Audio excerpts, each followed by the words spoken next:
So was the bastard you were after now riding with the cowboys? Roscoe Bob Bryant was his name. Oh. But no, this time it was a different bastard I was after. The aforementioned Mr. Ringo. And yes, he was working for old man Clanton.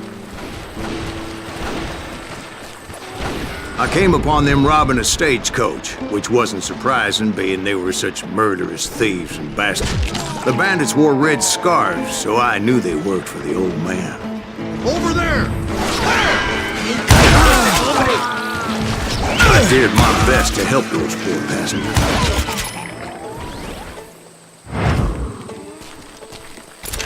Had enough!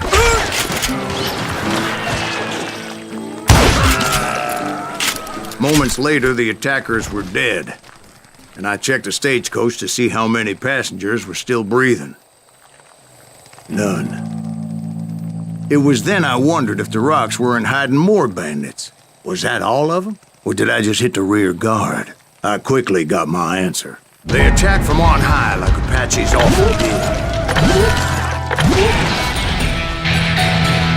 They would appear in great numbers from above and rain down lead on their hapless enemies' heads, making use of the high ground and whatever else they had. Yep, the Apaches always appeared out of nowhere, and there never seemed to be an end to them. Hold on. Were you attacked by Apaches?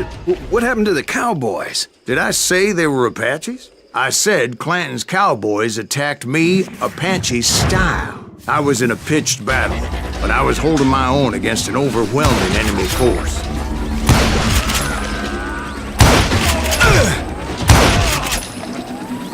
See, at the time, I was still pretty green, but often blunder into regrettable situations. But I just kept shooting at anything I could see up in those damn rocks. I didn't see Ringo, but I knew he was with the cowboys. He and Roscoe Bob had done me a dreadful wrong, and I was determined to have my revenge. But to get to Ringo, I knew I'd have to fight my way past these other assholes first. Unfortunately, I was running out of ammo. Another perfect example of my relative inexperience as a hunter of men. I immediately knew that a tactical retreat was called for, as my vengeful fury was much less impressive without the bullets to back it up.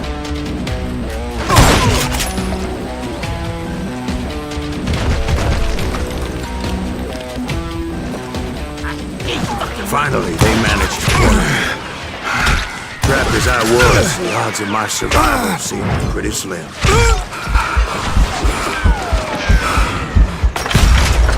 Luckily, serendipity was on my side as I suddenly spotted a way out of my predicament.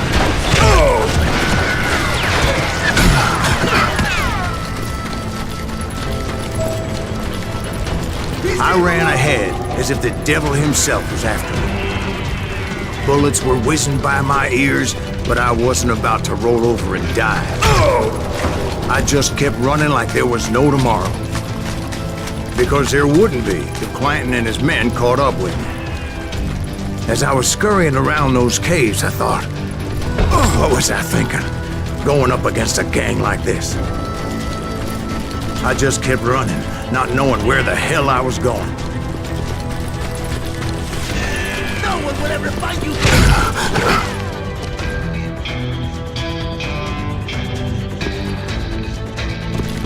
And that's when something miraculous happened. Like manna from heaven, I found the desiccated remains of what looked like an Apache warrior. The old weapon next to him supplied me with some much-needed ammunition.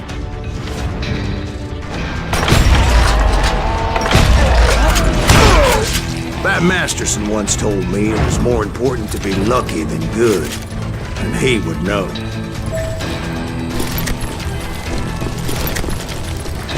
And imagine my surprise when I found a fistful of dynamite to go along with that ammo.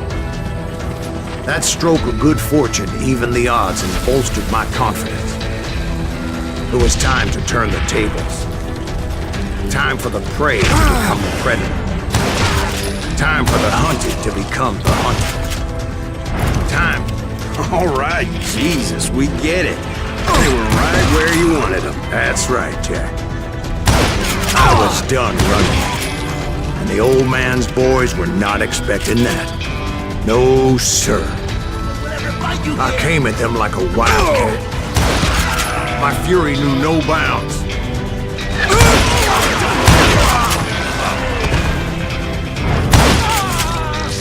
Shoot that right son of a bitch!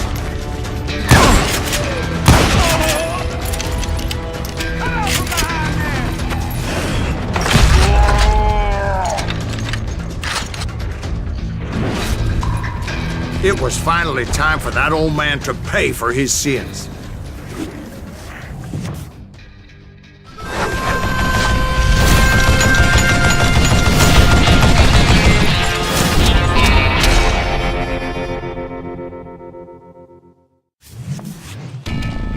I yelled out at the top of my lungs, "Clanton, I'm coming for you!" A little stealth might have made more sense, to be perfectly honest. Because that old fool had a Gatling gun and enough bullets to last him till kingdom come. But I knew I could not let that deter me. Not if I was to find and kill Ringo. I needed to get that old man off that gun.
Most everyone thought it was the Ruales who had come up against him in Guadalupe Canyon, but it was just me.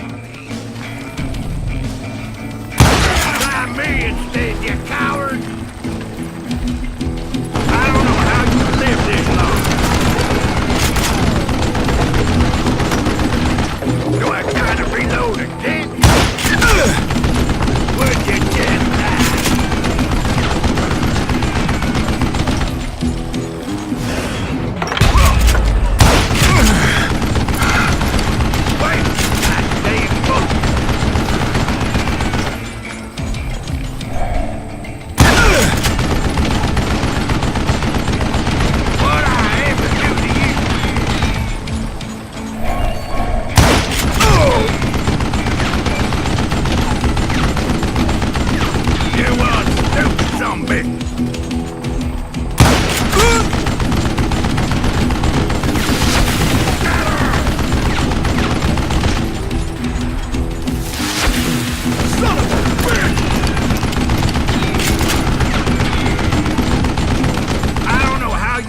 This long. Hey, let's see what you made of, boy! Don't let that some bitch get away with that! Would you just die? Damn contraption, damned to death! Wait! Goddamn book! Show yourself!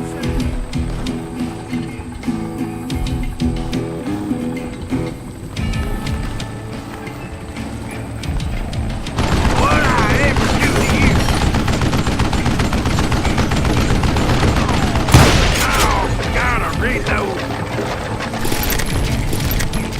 You one stupid zombie! Stop your hiding from me!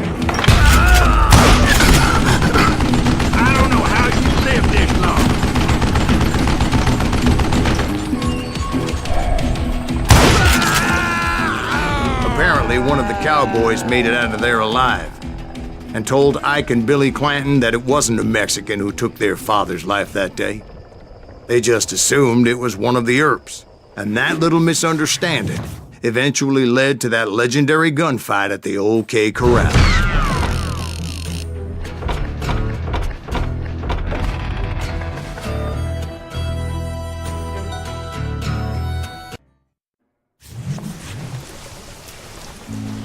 A few weeks after that dust-up at the OK Corral, I was still after Johnny Ringo.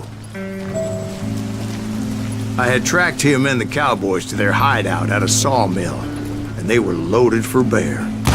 So, what exactly did Johnny Ringo do to piss you off? Well, him and that other bastard.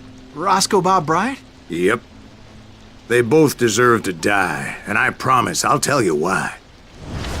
But first I need to tell you about the Cowboys' new boss, Curly Bill Brocious. Herb's coming! Get ready, boys.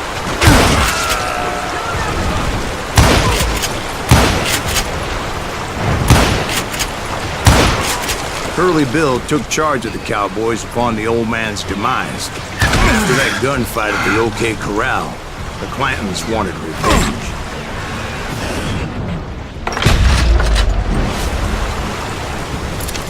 Somebody kill him!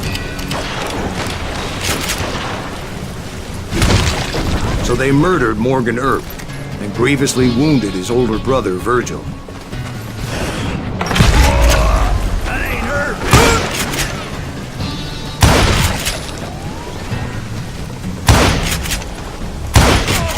Wyatt and Doc went on what became known as the Vendetta Ride, hunting those outlaws down. So when I showed up, that's who they thought I was.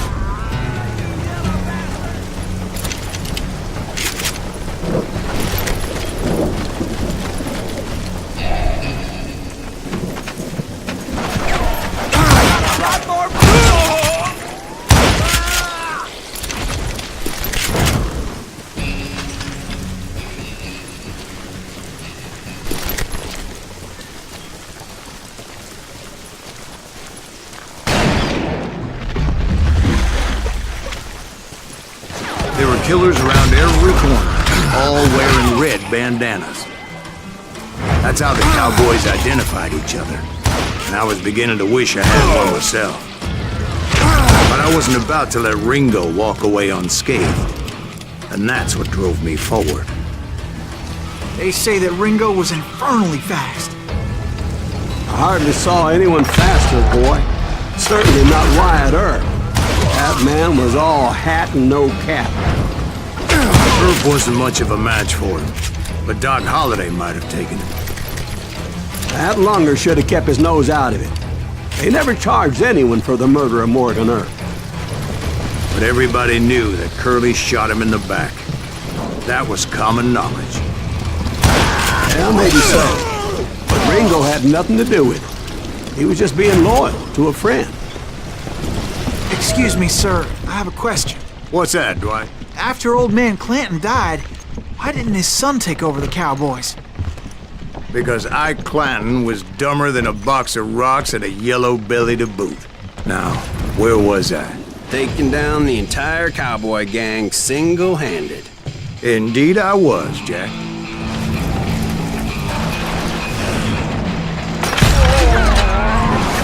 God damn him!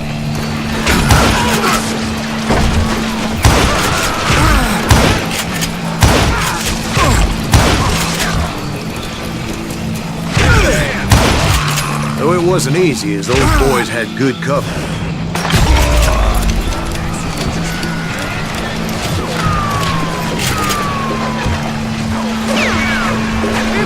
Keep missing!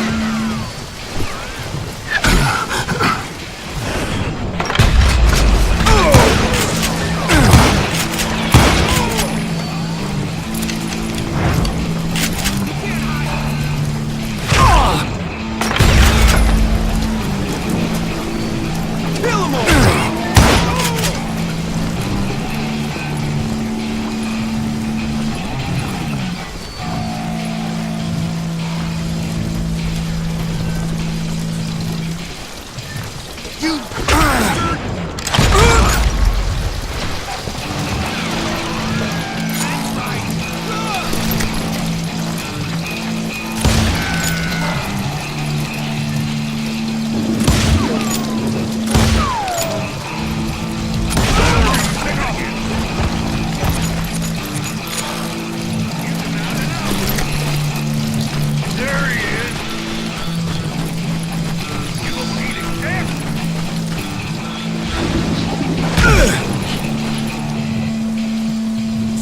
Wyatt's boys?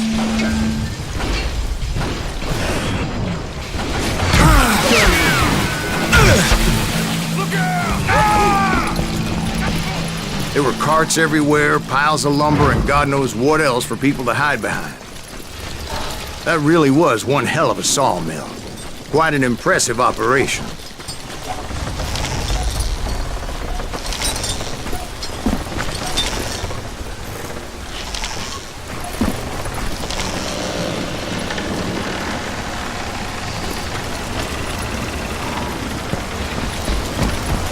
And where was Curly Bill? Did you see him? I'm about to get to that, Ben. Patience. I'm painting a picture here. There was this beautiful waterfall and a crystal clear stream that led to a verdant valley that was truly... Consider your picture painted. What happened next? Well, finally the bastards that were still alive made a last stand.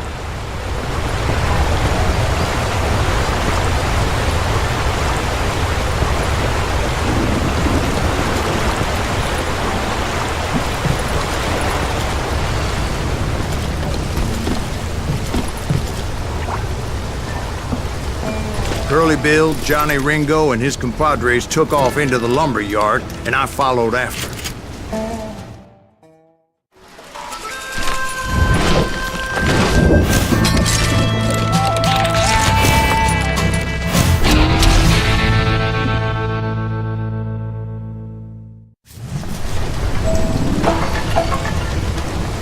Are you saying they ran?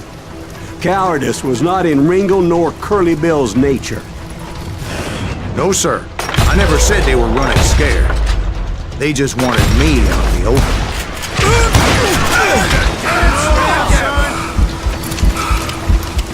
You weren't giving Wyatt up. You to kill him.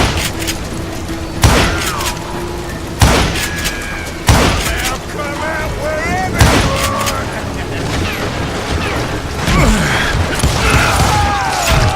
Brocious gave me no choice but to take his life.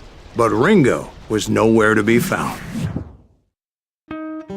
I knew you didn't kill Ringo, because he was found dead in a different location altogether. To this day, his killer is still unknown. Indeed. Took me a few months before I finally tracked his ass to West Turkey Creek Canyon.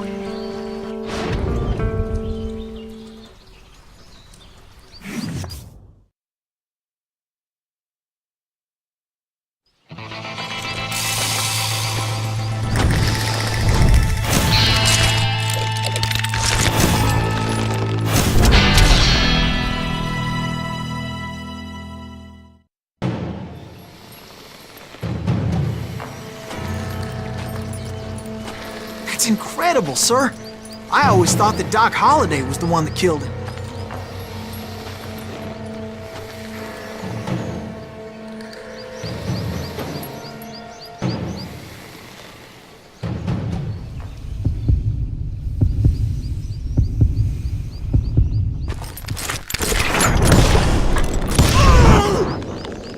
Sorry I had to ruin the legend for you, boy.